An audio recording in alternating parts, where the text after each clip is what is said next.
মাস্তানি করে ছোট লোকে, বিনয়ী হয় বড় লোকে।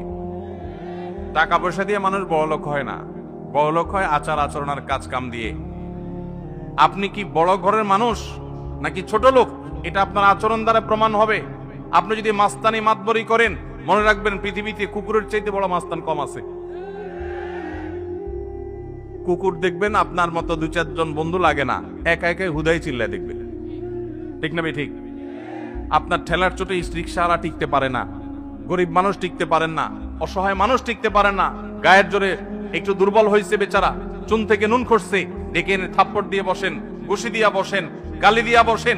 কিয়ামতের ময়দানে এই লোক, আল্লাহর শপথ করে বলি, এই লোক হাজির হয়ে যাবে এবং আপনার এই অপব্যবহার, আপনার এই দুরাচরণের জবাব সেদিন দিতে হবে, বিচার সেদিন হবে।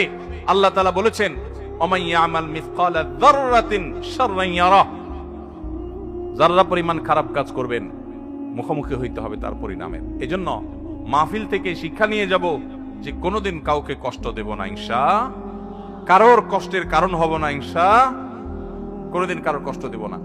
পারলে উপকার করব, না পারলে চুপ থাকবো।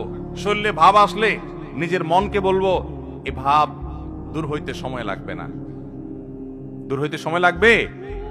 যুবক ভাইরা, এগুলোর মধ্যে আপনাদের জন্য বার্তা আছে। দুই চারজন বন্ধু বান্ধব একসাথে হলেই শরীরে একটু ভাব আসে, আসেনি? 5-6 জন বন্ধু বান্ধব নিয়ে যখন মার্কেটে যান, বাজারে যান, রাস্তা দিয়ে চলাফেরা করেন, কলেজ থেকে আসেন, তখন শরীরে একটা ভাব আসে, আসে। এই ভাবের চোটে তখন ধরাকে সরা মনে করে অনেকে।